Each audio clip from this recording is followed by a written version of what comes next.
जय हिंद दोस्तों, स्वागत है आपका अपना YouTube channel Ravi maths point पर। मैं हूं रवि और आज हम क्लास 10th के एक्सरसाइज 5.3 के क्वेश्चन नंबर 15 से देखते हैं। यह क्वेश्चन है, निर्माण कार्य से संबंधित किसी ठेके में एक निश्चित तिथि के बाद कार्य को विलंब से पूरा करने के लिए जुर्माना लगाने का प्रावधान इस प्रकार है कि पहले दिन के लिए 200 रुपया है, ठीक है, दूसरे दिन के लिए 250, तीसरे दिन के लिए 300 इत्यादि, अर्थात प्रत्येक उत्तरोत्तर दिनों का जुर्माना अपने से ठीक पहले दिन के जुर्माने से 50 रुपया अधिक लगता है, फाइन के रूप में देना पड़ता है। एक ठेकेदार को जुर्माने के रूप में कितनी राशि अदा करनी पड़ेगी यदि वह इस कार्य में 30 दिन का विलंब करता है, ठीक है। ये एक्सरसाइज है आपको 5.3 क्वेश्चन नंबर है यह 15, ठीक है। तो इसमें हम लोग देखते हैं प्रथम दिन में विलंब के लिए उसे कितना रुपया देना पड़ता है। पहला दिन यानी A1 जो होगा उसका 200 रुपया है और दूसरे दिन जो है A2 जो है वो 250 रुपया के रूप में फाइन भरता है, ठीक है, 250 रुपया के रूप में वो फाइन देता है। तीसरे दिन A3 के रूप में, मतलब तीसरे दिन A3 मान लेंगे हम लोग 300 रुपया, ठीक है। इस तरह से यह AP बढ़ते जाएगा। 30 दिनों तक का हमको निकालना है कि फाइन के रूप में उसे कितना रुपया देना पड़ेगा, ठीक है। तो इस अनुसार जो हम लोग यहाँ देखते हैं A1, A2, A3 प्राप्त है, तो हम यहाँ D निकाल लेंगे, कॉमन डिफरेंस, सार्वंतर निकाल लेंगे। सार्वंतर का फॉर्मूला होता है दूसरा पद माइनस पहला पद, तो second term minus first term. इस तरह से 250 में से 200 माइनस करेंगे तो यह 50 आएगा, कॉमन डिफरेंस D, ठीक है, D प्राप्त हो गया। अब चूंकि हम यहाँ पाते हैं कि N जो है वो 30 है, क्यों? क्योंकि जो 30 दिन तक वो विलंब करता है, तो N के रूप में हम यहाँ 30 मान लेते हैं, ठीक है। अब हमें निकालना है 30 दिनों तक के बाद उसे कितना फाइन के रूप में जमा करना पड़ेगा। SN इक्वल टू, SN का formula N/2 into 2A plus N-1 into D होता है। फिर यहाँ N की जगह पे 30/2 लिखेंगे, 2 इंटू A की जगह पे यहाँ से देखते हैं हम लोग 200 है और N की जगह पे 30 - 1 गुना D के स्थान पे हम यहाँ पे 50 रखते हैं, ठीक है। इस तरह से हम लोग पाते हैं यहाँ पे कि 2 से 30 कटा है 15 मरतबे और यहाँ 400 हुआ प्लस 29 गुना 50 लिखेंगे। इस तरह से यहाँ पे हमें प्राप्त होगा 15 और ये आपको 400। फिर यहाँ पे हम गुना करेंगे, 9 × 50 के 5 हाथ में 4, अब 5 × 10 4 14 से 50 रुपया, ठीक है। 9 × 50 के 5 हाथ में 4, 5 × 10 4 14। इस तरह से 15 गुना में आ जाएगा आपको 5081, ठीक है।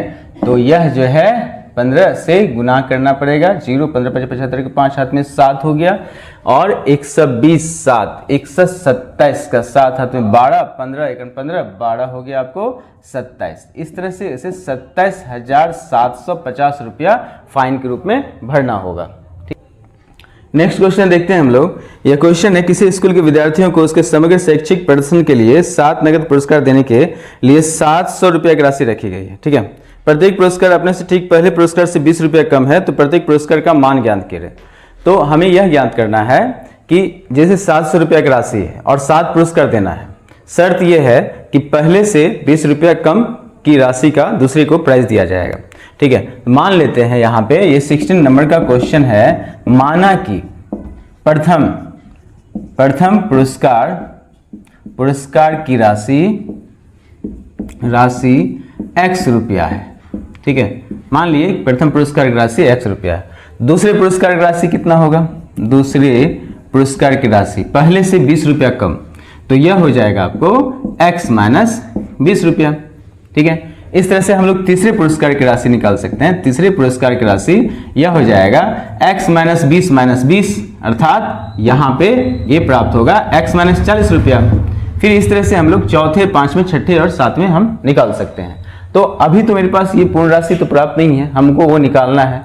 तो हम ये करते हैं कि पहले पद को x मान लेते हैं, यानी प्रथम पद a जो है उसे हम x, मतलब इसे हम AP के रूप में देखते हैं। क्योंकि यहाँ पे कॉमन डिफरेंस सेम है तो यह AP के मतलब पद है। तो अब यहाँ पे प्रथम पद को हम x मान लिए, कॉमन डिफरेंस d निकालेंगे तो दूसरा पद माइनस पहला पद अर्थात x - 20 - x करेंगे, x से x कट गया तो -20 जो है ये d प्राप्त हुआ। अब हमें यह पता है कि कुल 700 रुपया की राशि है, तो वो SN हो गया, SN equal to 700, SN equal to 700, यानी 700 रुपया का प्राइस देना है। और यहाँ ये भी पता है कि 7 पुरस्कार हमें बांटना है, तो N इक्वल टू 7 हो गया, ठीक है, N इक्वल टू 7। इस तरह से मेरे पास क्या है, a है, d है, sn है और n है, तो हम इसे n के फॉर्मूला पे बैठा सकते हैं, sn के फॉर्मूला पे बैठा सकते हैं। sn का फॉर्मूला होता है n/2 into 2a plus n-1 into d, sn के फॉर्मूला पे बैठाएंगे। तो sn का मान जो है यहाँ पे 700 और n के स्थान पे आपको 7/2 इंटू 2 मल्टीप्लाई a के स्थान पे हम x रखेंगे प्लस n की जगह पे 7, ठीक है, 7 माइनस 1 गुना d के स्थान पे हम लोग कॉमन डिफरेंस -20 रखेंगे। इस तरह से यहाँ पे ये हमें सब चीज प्राप्त हो गया, मतलब x का मान निकालना है आपको, ठीक है। तो अब यहाँ बढ़ते हैं आगे, 700 का 700 गुना यहाँ जो 7/2 है, इधर जो हम ले जाएंगे तो वो पलट जाएगा, वो हो जाएगा आपको 2/7 और बराबर में यहाँ पे आएगा आपको 2x का 2x लिखेंगे प्लस यह 6 हो जाएगा गुना -20 लिखेंगे। इस तरह से ये 7 से 100 कटा 100 हो गया और यहाँ 200 बराबर 2x माइनस 6 दूना 12 120 हो गया और यहाँ पे 200 प्लस 120 बराबर हो गया आपको 2x और यहाँ से 320 बराबर 2x हो जाएगा और यहाँ x बराबर 320/2 यानी 160। तो यह हमें प्राप्त हो गया x का मान। इस तरह से हम लोग देखें कि पहला पुरस्कार की राशि जो हम x माने थे वो आ गया आपको 160। अतः हम यहां कर सकते हैं, अतः प्रथम पुरस्कार की जो राशि है, प्रथम पुरस्कार की राशि वो होगा, राशि हो जाएगा 160 रुपया का, ठीक है। दूसरे पुरस्कार की राशि की बात करेंगे, दूसरे पुरस्कार की राशि वो हो जाएगा 160 माइनस 20 अर्थात 140 रुपया। तीसरे पुरस्कार की राशि की बात करेंगे तो वो हो जाएगा 140 माइनस 20, 20 माइनस करते जाइए आप, 120। इस तरह से हम लोग निकाल सकते हैं चौथे पुरस्कार की राशि और वो हो जाएगा 120 माइनस 20 यानी 100 रुपया। और इस तरह से पांचवें निकाल सकते हैं, पांचवें पुरस्कार की राशि 100 में से 20 घटाएंगे तो यह हो जाएगा 80। और छठे निकाल सकते हैं, यह हो जाएगा 80 माइनस 20 बराबर 60 रुपया। और सातवां निकाल सकते हैं, सातवां पुरस्कार की राशि जो होगा आपको, सातवां पुरस्कार की राशि यह हो जाएगा आपको 60 माइनस 20 अर्थात 40, ठीक है। तो इस पूरे राशि को यदि हम जोड़ेंगे 40, 60, 80, 100, 120, 140 और 160 तो 700 रुपया पूरा आ जाएगा। और यह भी पता चल जाएगा कि पहला पुरस्कार की राशि कितना है, दूसरे पुरस्कार की राशि, इस तरह से सातों पुरस्कार की राशि हमें प्राप्त हो गई। नेक्स्ट क्वेश्चन देखते हैं हम लोग। एक स्कूल के विद्यार्थियों ने वायु प्रदूषण कम करने के लिए स्कूल के अंदर और बाहर पेड़ लगाने के बारे में सोचा। यह निर्णय लिया गया कि प्रत्येक क्लास का प्रत्येक अनुभाग अपनी कक्षा की संख्या के बराबर पेड़ लगाएगा। उदाहरण के लिए क्लास 1 का सेक्शन ए का 1 पेड़ लगाएगा और क्लास 2 का 1 अनुभाग यानी 1 सेक्शन वाला 2 पेड़ लगाएगा और क्लास 3 का पहला सेक्शन वाला 3 पेड़ लगाएगा इत्यादि। और इसी क्लास 12 तक चलता रहेगा। प्रत्येक क्लास का 3 अनुभाग है, ठीक है। इस स्कूल के प्रत्येक विद्यार्थियों द्वारा लगाए गए कुल पेड़ों की संख्या ज्ञात करनी है। तो आपको हम क्वेश्चन फिर से अच्छी तरह समझा दे रहे हैं। क्वेश्चन में ये बोल रहा है कि 12 तक क्लास है, 1 से 12 तक, और प्रत्येक क्लास में 3 सेक्शन है, ठीक है। पहला क्लास में 3 सेक्शन, दूसरी क्लास में 3 सेक्शन और तीसरी क्लास में 3 सेक्शन, इस तरह से 12 क्लास तक है और सब में 3-3 सेक्शन है। शर्त यह है कि पहला क्लास का पहला सेक्शन का बच्चा 1 पेड़ लगाएगा, दूसरे क्लास का 1 सेक्शन का बच्चा 2 पेड़ लगाएगा और तीसरी क्लास का पहला सेक्शन का बच्चा 3 पेड़ लगाएगा, मतलब प्रत्येक सेक्शन 3-3 पेड़ ही लगाएगा। 12th क्लास, ठीक है। इस तरह से जो हमें एपी प्राप्त होगा वो होगा, एक नंबर है आपको 17, ठीक है। तो हम लोग देखते हैं कि प्रथम वर्ग के छात्रों द्वारा, ठीक है, छात्रों द्वारा लगाया गया पेड़, ठीक है। पेड़ की संख्या मान लेते हैं, लिख लेते हैं, ठीक है। पहला वर्ग का जो बच्चा है फर्स्ट क्लास का वो कितना पेड़ लगाएगा। तो पहला क्लास का बच्चा जो है 3 सेक्शन है और 1 सेक्शन वाला बच्चा 1 पेड़ लगाएगा। इस तरह से 1 गुना 3 यानी 3 पेड़ लगा, ठीक है, पहला वर्ग में, पहला क्लास में। इस तरह से हम लोग देखते हैं दूसरे वर्ग के छात्रों द्वारा कितना पेड़ लगेगा। 2 गुना 3 6 पेड़ लगेगा। तीसरे क्लास का जो बच्चा है पूरा, मतलब 3 सेक्शन है और 1 क्लास सेक्शन वाला 3 पेड़ लगाएगा तो 3 तिया 9 पेड़ लगा। 3 गुना 3 यानी 9 पेड़ लगा। इस तरह से बढ़ेगा, ठीक है। तो हम लोग देखते हैं कि यह एपी में है, 3, 6, 9, 12, इस तरह से ये एपी में होगा। प्रथम पद की बात करते हैं तो वो 3 है, और कॉमन डिफरेंस की बात करते हैं 6 - 3 = 3 हो जाएगा। और यहाँ पे 12th क्लास है, यानी 12वीं तक क्लास है, तो n = 12 हो गया। अब आप इसे SN में बैठा के n का मान, मतलब SN यानी सम ऑफ nth टर्म, यानी n पदों के निकाल के कुल पेड़ों की संख्या आप निकाल सकते हैं। SN का फॉर्मूला जो होता है n/2 × 2a + n - 1 × d, इस पे आप इसको रख दीजिएगा। तो 12/2 × 2 × a का वैल्यू आपके पास 3 है, प्लस n की जगह पे 12 - 1 गुना d के स्थान पे 3 लिख सकते हैं। इस तरह से 6 हो गया, 6 × 2 = 6 + 11 × 3, और यहाँ पे आया 6 × 11 6 + 33, और यह हो गया आपको 6 × 39, ठीक है। तो यहाँ पे हो जाएगा आपको 6 × 54 का 4 हाथ में 5, 6 × 18 5 23, कुल जो पेड़ लगेगा 234 पेड़ लगेगा, ठीक है। अब हम लोग आगे बढ़ते हैं नेक्स्ट क्वेश्चन की तरफ। 18 का क्वेश्चन है, केंद्र ए से आरंभ करते हुए बारी बारी से केंद्र ए और बी को लेते हुए त्रिज्या 0.5 सेंटीमीटर, 1.0 सेंटीमीटर, 1.5 सेंटीमीटर, 2.0 सेंटीमीटर इत्यादि वाले उत्तरोत्तर अर्धवृत्ताकार, ठीक है, अर्धवृत्तों को खींचकर एक सर्पिला यानी स्पाइरल बनाया जाता है, जैसा कि आकृति में आपको दिया गया है। 13 क्रमागत अर्धवृत्तों से बने इस सर्पिल की कुल लंबाई क्या है वो आपको ज्ञात करना है, ठीक है। देखते हैं इस क्वेश्चन को हम लोग। इस क्वेश्चन में है कि आपको 13 सर्पिल आकृति है इस तरह से, ठीक है, इस तरह से, ऐसे इस तरह से तार मान ली मोड़ा गया है 13 बार इसको, और यहाँ पे मतलब ये अर्धवृत्त बन रहा है, एक अर्धवृत्त, दूसरा अर्धवृत्त, और ये तीसरा अर्धवृत्त, ठीक है। इस तरह से चौथा, पांचवा, इस तरह से ये छठा, सातवां, इस तरह से आपको अर्धवृत्त 13 अर्धवृत्त बन रहा है, ठीक है। यहाँ आपको दिया क्या गया है कि इसका केंद्र यहाँ है, इसका केंद्र मान लीजिए यहाँ पे है, इसका केंद्र यहाँ पे है, और इसका इस अर्धवृत्त का केंद्र यहाँ पे है, मतलब सबका तो केंद्र होगा, ठीक है। हमें क्या ज्ञात करनी है, हमें इस पूरे इस तार को, जो ये जो स्पाइरल टाइप का तार है, इसे यदि खींच देना, लंबा कर दे, तो ये कितना सेंटीमीटर लंबा होगा वो हमें ज्ञात करनी है। और इसका प्रत्येक अर्धवृत्त की त्रिज्या हमें मालूम है, ठीक है, त्रिज्या मालूम है। तो हम क्या ज्ञात करेंगे, प्रत्येक अर्धवृत्त की चाप की लंबाई। देखिए इसकी चाप की लंबाई कितनी होगी, इसकी चाप की लंबाई कितनी होगी, फिर इसकी चाप की लंबाई कितनी होगी। यदि हम इस पूरे चाप की लंबाई को निकाल के जोड़ दें तो पूरे तार की लंबाई हमें प्राप्त हो जाएगा। तो हम लोग देखते हैं इसकी त्रिज्याएं कितनी कितनी हैं, ठीक है। तो त्रिज्याएं हैं आपको 0.5 सेंटीमीटर से लो, तो हम इसे मान लेते हैं, पहला अर्धवृत्त जो है उसे R1 मान लेते हैं, और वो होगा 0.5 सेंटीमीटर।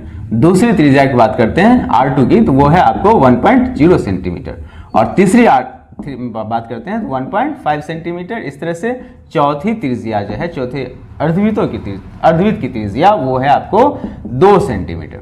इस तरह से बढ़ रहा है आपको 13 जो अर्धवृत्त है उसमें त्रिज्या जो है इस तरह से आपका बढ़ रहा है, ठीक है। अब हम लोग बात करते हैं, हम लोग को ज्ञात क्या करना है, हमें तार की लंबाई ज्ञात करना है। तो सबसे पहले हम लोग चाप की लंबाई ज्ञात करेंगे, ठीक है। तो अर्धवृत्त की चाप की जो लंबाई होता है वो होता है πr, फॉर्मूला होता है अर्धवृत्त की चाप की लंबाई πr। तो हम क्या करते हैं कि इसकी चाप की लंबाई को हम L1 मान लेते हैं, इसको L2, यहाँ L3, ये L4, यहाँ L5, इस तरह से 13 चाप की लंबाई को हम जोड़ देंगे तो हमें पूरे तार की लंबाई प्राप्त होगा जो इस सर्पिला आकृति में लपेटा हुआ है।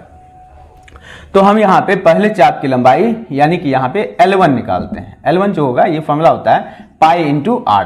तो यहाँ तो R तो R1 माने हैं तो पाई R1 हो जाएगा, पाई इंटू 0.5 सेंटीमीटर, यह हो गया आपको 0.5 पाई। और L2 की बात करते हैं तो यह हो जाएगा आपको पाई इंटू R2 और यह हो जाएगा पाई का पाई और R2 का मान 1 है, इस तरह से यह हो गया आपको पाई। L3 का मान जो होगा pi into R3, pi into R3 का मान 1.5 तो 1.5 पाई हो जाएगा। इस तरह से हम लोग देखते हैं कि यह AP में है, ठीक है, 0.5 पाई और 1.5 ये AP में होगा, एक निश्चित संख्या का वृद्धि हो रहा है, ठीक है। तो हम इसे AP मानते हैं और पहला पद जो मेरे पास कितना है A = 0.5 पाई है। कॉमन डिफरेंस d निकालते हैं तो पाई माइनस दूसरा पद माइनस पहला पद और यह हो जाएगा आपको 0.5 पाई, d निकल गया।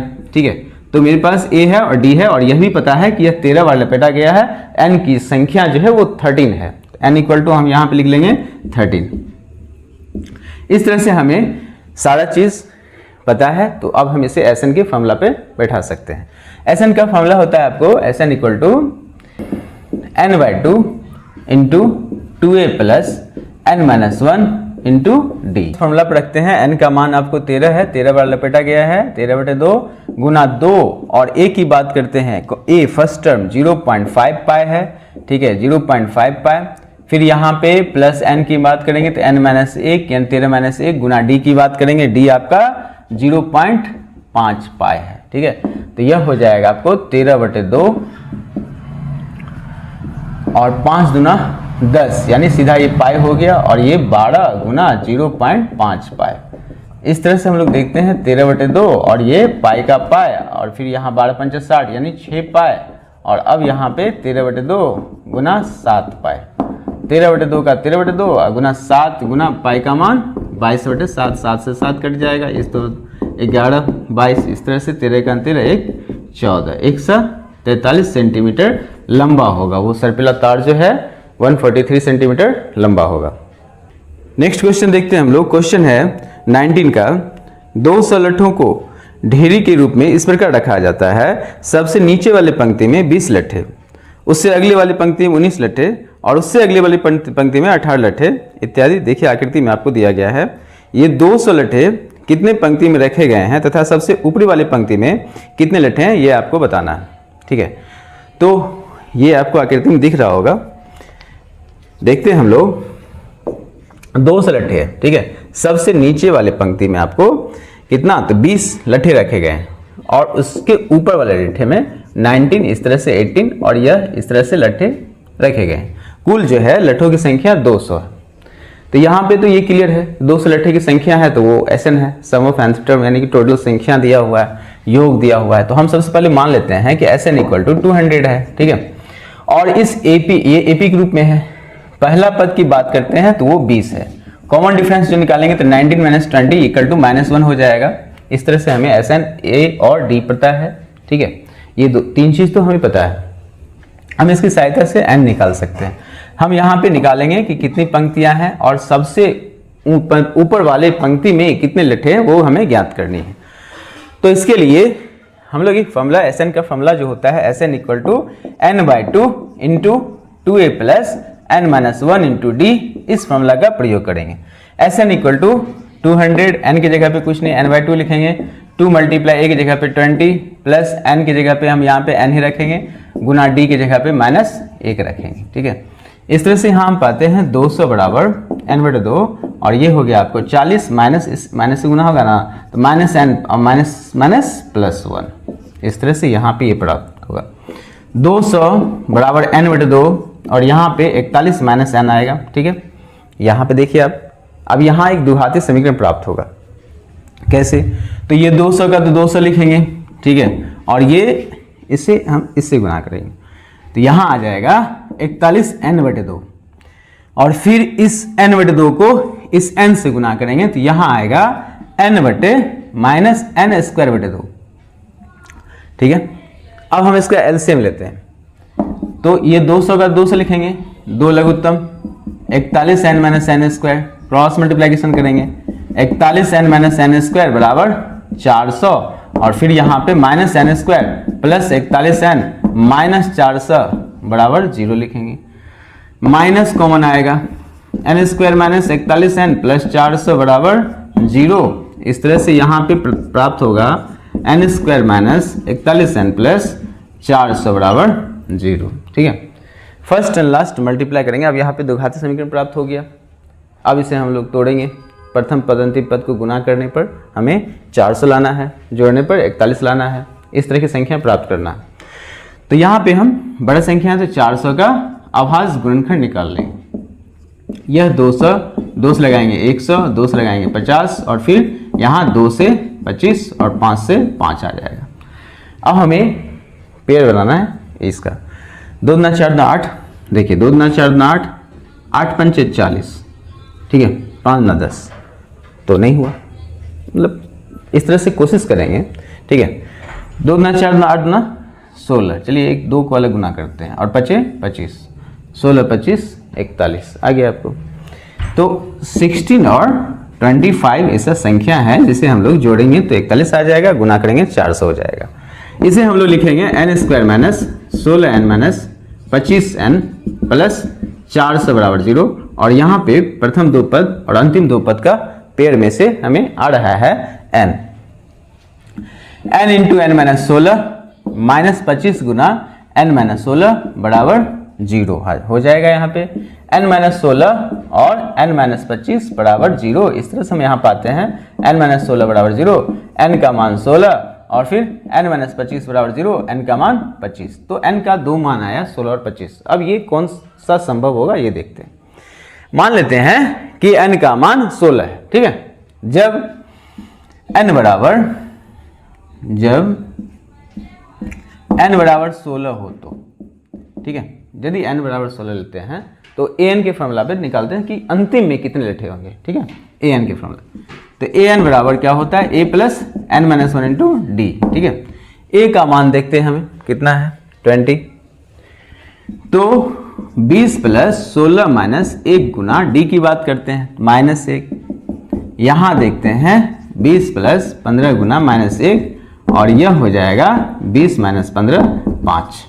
चलो ये तो लगभग कुछ तो सही आया, मतलब 5 हो सकता है, संभव है।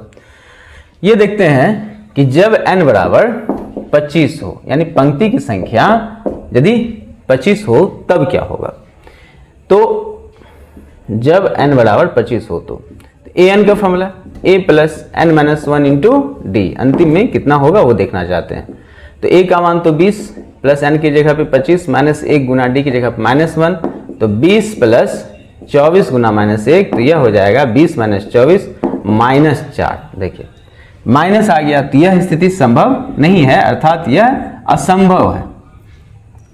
तो इसका आंसर क्या होगा, इसका आंसर होगा कि पंक्ति की संख्या जो है, वो जो क्वेश्चन था पंक्तियों की संख्या जो है आपको वो हो जाएगा 16, और सबसे ऊपर वाले पंक्ति में 5 लट्ठे होंगे। दोनों आंसर आ गया। क्वेश्चन देखते हैं हम लोग। क्वेश्चन है, एक आलू दौड़ में प्रारंभिक स्थान पर एक बाल्टी रखी हुई है, ठीक है, जो पहले आलू से 5 मीटर की दूरी पर है, तथा अन्य आलुओं को एक सीधी रेखा में परस्पर 3 मीटर की दूरी पर रखा जाता है, ठीक है। इस रेखा पर 10 आलू रखे गए हैं। प्रत्येक प्रतियोगी बाल्टी से चलना प्रारंभ करती है और निकटतम आलू को उठाती है और उसे लेकर वापस आकर दौड़कर बाल्टी में डालती है।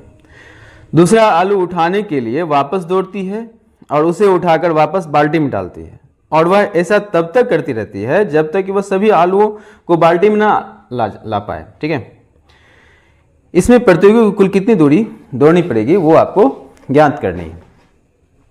क्वेश्चन में जो आपको आलू दौड़ प्रतियोगिता होता है, ये है आपको 20 नंबर लास्ट क्वेश्चन।